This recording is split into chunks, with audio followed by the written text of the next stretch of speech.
Hi, everyone, and welcome to the comment section on Haps TV. I'm your host, Shivani Prasad, and I'm very excited to have you here today for this episode with Saad Amer. On the comment section, we debunk, explain, review, and answer questions about comments left by people on your favorite social channels. Are these comments true? Should they influence what you believe? We talk to experts to get you the answers that you need. Thanks for joining us today on the comment section.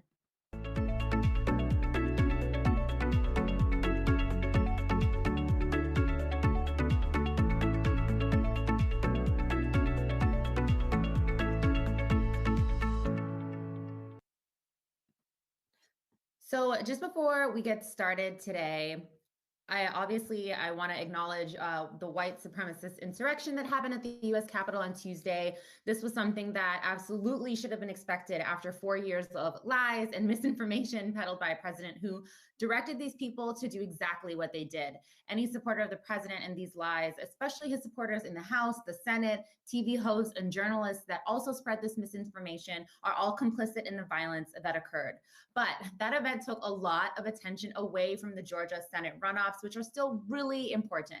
So as we know, both Democrats, Jon Ossoff and Raphael Warnock, won their races, and we have Saad Amer with us to discuss this today. Saad is an environmentalist, activist, and the co-founder of Plus One Vote, an organization dedicated to improving voter turnout and improving representation in our democracy. Reaching millions, the organization rallies voters on issues like climate change, social justice, and voting rights, and has worked with the likes of Al Gore, Alexandria Ocasio-Cortez, and Halsey. He is an expert reviewer for the upcoming IPCC AR6 report, is on the United Nations Framework Convention on Climate Change's Youth Constituency, and is an advisor to the National Parks Conservation Association. Saad, thank you so much for being here with me today. I'm just going to click you in. Of course. Hello. Thanks for having me, Shivani. No problem.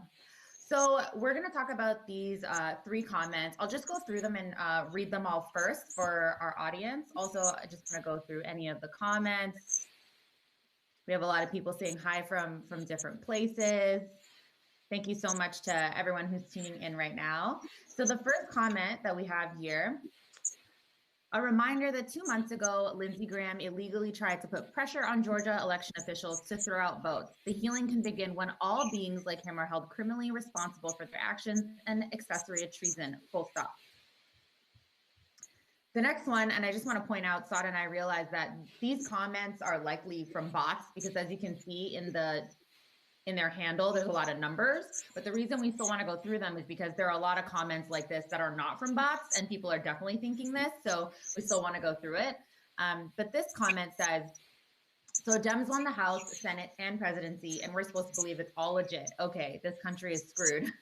And the next one, the last one we're going to go through, says, well, we had fraud for 4 years ago, and now 4 years later, fraud again. When is it going to stop?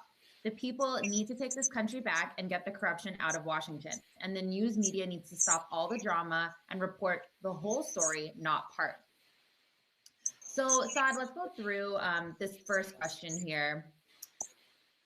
Yeah. What do you know about Lindsey Graham's involvement in voter suppression in this election? And what can you tell us about the voter suppression that exists in Georgia in general? And I know that you and your team and a lot of the volunteers that work with Plus One have done so much organizing on the ground, digitally, online, to really help advocate for voter rights in Georgia. So what can you tell me about that? I mean, of course. First, I want to give a huge shout out to all the Black women who've been leading the organizing on the ground in Georgia for decades. Feats like this don't just happen overnight. They take really decades to build up and organize. And I am grateful that Plus One Vote was able to contribute at all to that story.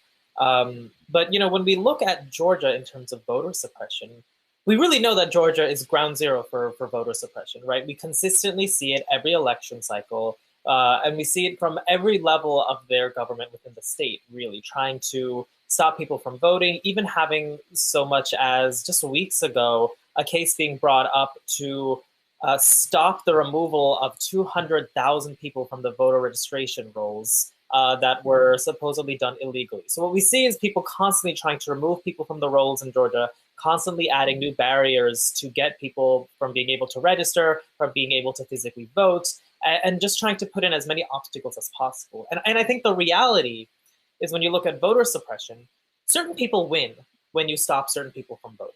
That's just facts, right? And if you're a politician who's just out there for self-preservation and to continue your career, you just want to win. And so I think oftentimes we see politicians trying to stop people from voting. And what we've seen in Georgia is an entire political party really trying to stop voting from happening by their opponents. And I think that is unjust, that is unfair. And I think, what we're seeing right now with the coup happening in DC shows an entire system of people who are actively trying to really destroy the pillars of our democracy. And what do you think about, and I just found this so, ironic that, I want to say it was yesterday, Lindsey Graham was really attacked kind of at the airport by a lot of people saying, recount the vote and all these things. And I feel like it's like, you asked for this to happen, right? And then you pulled out. So I was just wondering what your thoughts were on that. I think what we've seen is a lot of, in the past few weeks as the election results came out in November and those votes were being counted after. And then again for the runoffs, we saw a huge amount of confusion of even the messaging from the president himself saying, stop the vote, also don't stop the vote, stop the count, don't stop the count. And whatever it was in whatever jurisdiction, in whatever area, that would be to his advantage. And then again, we're seeing that same rhetoric now for the Georgia Senate runoffs and with the coup at the Capitol. And so it's not surprising to me, this insurrection. In many ways, this is what our highest government officials asked for. And so for this sort of condemnation that's coming out, and for these people to just be enraged and going after Lindsey Graham at the Capitol, it's not that surprising because in many ways this is what they asked for. They asked for this disinformation. They asked for this attack, and there was in some ways this thought that they would always be loyal to certain government officials. But this type of rage and anger and irrationality and white supremacy has no loyalty. And all it does is really break down our democracy. And at the end of the day, it comes down to impact and really negatively impact the lives of people like us. Right. And let's get to this second comment, which again, Sada and I are very aware that it's likely from a bot, but we just want to go through it because there was so many other comments from, real accounts that were saying the same kind of thing. This commenter is insinuating that there must be fraud. It must be rigged because Democrats now have the House, the Senate, and the presidency. What are your thoughts on this? And on these claims of voter fraud in general, Sada, somebody who, so much of your life is dedicating to voting rights advocacy? Yeah, I think what we see is a lot of people being angry that Black, Brown, Indigenous, and young folk came out and voted is just the facts. People always thought, people had no problem in Georgia when they didn't see this level of representation. And, what we're seeing even now in Georgia is them trying to actively stop absentee ballot voting from being done on such a large scale. We saw a record number of absentee ballots being cast in this last election, the general election, as a result of the pandemic, as well as this massive, massive interest in this election. And so, when I see comments like this that and we're supposed to believe it's all legit, yeah, dude, you are. Because the reality is, it is. The votes were counted, the votes have already been officiated, and you can't, just because you're not happy with the results, assume that it's not true. Every vote matters, every vote counts, and so every vote mattered and we counted them all, and this is the result. And a peaceful transition of power is essential, and I feel like we're seeing so much skepticism from the legitimacy of our government right now, and I think that's due to this constant dismantling of the belief system in what justice is in this country. We're seeing now kind of contradictory points of what justice should be. And when you have a fundamental disagreement of values like that, then trouble like this is bound to arise. Mm-hmm. We have a comment here from Cameron. I'm just going to put it on the screen. I think voter suppression extends beyond one party or the other. Election officials in re-election campaigns desire less turnout from the other side. The elected officials are running against their record and want to drive less turnout due to insecurity of their own record. And then he asks, what about voter suppression of registered third-party voters? I had a friend in Georgia tell me in 2018 that third-party votes were dumped. So, I think when looking at comments like this, first I'll acknowledge that, yeah, a lot of politicians do want to win and, will want more votes than their competitor. That's just the nature of politics. But I don't want to both sides this and act as though they're on both sides have been a constant attack to being able to count the vote or being able to have people out there and represented. What we've seen over the last several years really is an active attack on not just trying to get people out to vote for yourself, right? Like it's one thing if you're a politician saying, hey, vote for me, this is what I stand for. It's a complete another thing if you're out there saying, oh, actually, the system is fake, the system is rigged, don't vote, go vote, only vote for me, and then actively trying to file lawsuit after lawsuit after lawsuit to try and dismantle the system. I think there is a fundamental difference, and I don't want to both sides this because there's no equivalency on how Democrats and Republicans have handled the situation over the last several months. And when looking at third-party votes, I think what we've seen is America become so polarized, overwhelmingly polarized, in a manner that, right now third-party candidates were just not really on the scenes as they've been in the past. And so, maybe going forward as we rethink and redesign our system, that's something that's plausible or possible. But right now, it has largely been an overwhelming focus on Democrat versus Republican. I think also something that you and I have spoken about in the past is that we also cannot ignore like who these voter suppression tactics target, right? It is most often minorities and people of color. And so you can't really both side that either. In my opinion. We're going to go through this third comment. This commenter really believes that the media is at fault for not reporting this supposed election fraud. And I want to point out that this comment, although also probably from a bot, it also doesn't seem as if this person is trying to attack one side or the other. She's saying that there was fraud 4 years ago, and now that there's fraud again. So I'm assuming she means, when a Democrat won, there's fraud. When a Republican won, there's fraud. So I'm not 100% sure how she's going about this, but I would love to know what your thoughts are on this in the media, because obviously as well, the media is extremely polarized and definitely covering this in two very different ways. Yeah, I mean, one, I'll say the idea of voter fraud is very much a myth in America. It's just consistently not a thing. It's like 0.00001%, like some astronomically low percent of the votes are voter fraud. And for the most part, when they investigate those are done on accident, really. And so, I think when people say voter fraud this, voter fraud that, it's just not true. It just isn't a thing. And that's just the reality is the votes that are cast are legitimate and we need to accept that as a reality. And when we look at comments like this that are sort of targeting the media, I do think that in many ways over the past 4 or 5 years, the media has been complicit in really allowing this type of polarization and insurrection of white nationalists to occur.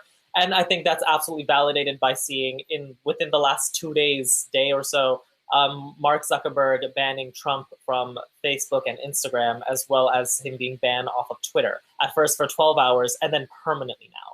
And I think that goes to show how large of a platform that people who are inciting violence have. And while it's good that steps were taken to sort of reduce that harm now, what we see is, several years, half a decade at least at this point, of letting this sort of hatred manifest and fester to a point where we're literally seeing attacks on our literal Capitol building physically, but also on our democratic institutions as a whole. I think that it is despicable, and that the role the media really needs to play in this is ensuring that there is justice. I think there's a lot of talk of, oh, we need to move on, let's go forward. But we can't go forward until there's justice. You can't expect people to come together and unify and unite with white nationalists, with neo-Nazis, with people who just fundamentally disagree with your right to exist. There's no coming together with that. So there has to be justice, there has to be accountability. And until we get a real look at who we are, as America, nothing will change. Right. And I also just want to point out, language is really important here. We need to make sure like you don't refer to these people as protesters. Even expanding the definition of terrorism is extremely harmful to some minority communities, especially Black communities and Muslim communities. So we really just need to call it what it is. These are violent white supremacists, period. That is what it is. We don't need necessarily more counterterrorism or anti-terrorism policies because that has been shown to harm minority communities more than anything else. So really, we just need to call it what it is. And that's what we need to fight in this situation. We need to fight white supremacy. So Saad, I really want to know, I feel like a lot of people have been, really distracted, obviously, from Georgia, even though it was a very close call in many ways, but still a huge success. So I really want to know from you, let's not forget what happened there. What do these wins mean for the future? And I know I see a lot of comments as well on Twitter of people saying that it's not really going to make a lot of change. So I would love to know what you think about that. I mean, first of all, I think that Georgia shows what the power of organizing does. An entire state was flipped blue at really every level. And so, props to people like Stacey Abrams, LaTosha Brown, and St. Falk, all these other incredible Black women who really led that charge. And I think there's no denying how young people are looking at that sort of situation and saying, hey, actually, if we really do pay attention, if we really do go all out from TikTok to Instagram to whatever, to really organize, we can make a difference. And, looking forward at now the new makeup of the Senate, of the House, and the presidency, of how Kamala Harris, Vice President-elect Kamala Harris, will be the deciding factor in voting for any policies that are 50-50 now in the Senate, I think what that shows is really the reality that change is possible. But what I don't want people to walk away feeling is that change is inevitable. Change is not ever inevitable unless we continue to push for it. Unless we ourselves are actively advocating for it, we shouldn't expect that these things are just going to happen. We shouldn't expect that legislation on climate change or healthcare or social justice or voting rights are just going to happen. The reality is our elected officials will push in favor the policies that we tell them are important to us. That's, for example, how climate change became to be such a major, major component of this last election cycle, because young organizers from the Sunrise Movement or the Future Coalition or even groups like my own Plus One Vote were really pushing to organize and make sure that politicians saw climate change as a major issue. And we have to continue that push for all those issues if we want them to be codified into law and if we want them to be as ambitious as possible. We can't just stop with little scraps here and there. If there is the ability to fundamentally push forward policies that will transform our country and really the world at this point, I think it's our duty to continue to push for those, to advocate, to organize, and to do everything we can. Absolutely. This is not related, but I just want to post that somebody said, guy on the bottom, your eyebrows have the most perfect curvature. So that's just for you, Rod. Thanks, comment section. I'm putting that up on the screen. Also, I wanted to say we got a comment, and then one of our other commenters actually answered it pretty well for me. Someone said, and the BLM members are innocent. That's so one-sided and biased. And then one of our commenters said, as far as I can tell, BLM never planned on killing or holding government officials hostage. So you cannot compare these two things, you guys. Some people are protesting against their own rights, against members of their community being unjustly murdered by police, and other people are protesting a complete lie, something that has been pushed to them that they believe is true, that is not true. Literally a free and fair election. So we cannot compare those things. Absolutely. And I think when looking at that situation in particular, I feel like we look at the Black Lives Matter protests, which, Plus One Vote, we actually helped support different Black organizers to, organize. Shout out to Freedom March NYC and their founder, Chelsea Miller, to be able to put forward protests for justice for Breonna Taylor or George Floyd or Ahmaud Arbery. Or the list really just goes on. And, you look at a case like Breonna Taylor, who was shot, murdered in her own home. versus this insurrection of white nationalists who plan to kidnap our own elected officials, sitting in the desk of Nancy Pelosi and sitting with literal devil horns at the helm of the Senate. There's no comparing what happened between an unjust murder of an innocent Black woman to this violent insurrection and currently seeing this takeover of social media of all these people who are actively trying to organize another coup on the 19th or 20th to interfere with Joe Biden and Kamala Harris's inauguration. There is no comparison between these two things. And in many ways, we see that the roots of these two things are the same. It is white supremacy. And that is really what we as a nation need to very directly address if we are ever going to stop insurrections like this from happening again from white nationalists, and if we are ever going to get proper justice for the Black lives that have been murdered continuously throughout this country's existence. Cameron also just wants you to address his last question. After we were talking about voter suppression, he said voter suppression does target minorities and people of color, but there are third-party voters who are suppressed too. Third-party voters can also be minorities, and I am a minority, and I voted third-party candidates before. So I think that was in regards to when he was talking about the voter suppression of third-party voters. Yeah, absolutely. And I think that, in my opinion, I think that America really needs to restructure its democratic system as a whole. I think that third-party candidates should be more viable and should be given more credibility in general. When you look at other democratic countries, there are a series of candidates and parties that then have to actively work together as a coalition. So there's constant negotiation, and that allows different types of policies to come forward and for everybody to have to live with the reality of what the facts are. What we see from our incredibly polarized system here in America is kind of people living in two different realities altogether. And so I do agree that voter suppression often does impact third-party voters. Obviously, both Democrats and Republicans don't have it in their own interest to see third parties rise. What we saw in this last election cycle is, people actively trying to remove third parties from the conversation. And, I think that in a proper, healthy democracy, every candidate should be, kind of heard at some level. At the same time, I think over the past 2 years, things have been so polarized that it was hard for a third party candidate to be viable at all. So, I think that there is a lot of discussion to be had on third parties in general. Yes, and I did an episode about this with Alex Mahajer where we talked about the fact that third-party candidates we should absolutely be working towards that, but at the same time, with the Electoral College, that's extremely difficult to do. So once we work on abolishing that, then we can work towards having more third-party candidates and maybe even more than 3 parties. So Saad, what is the best way for us to get involved in voting rights advocacy, and how can our audience find you and find Plus One?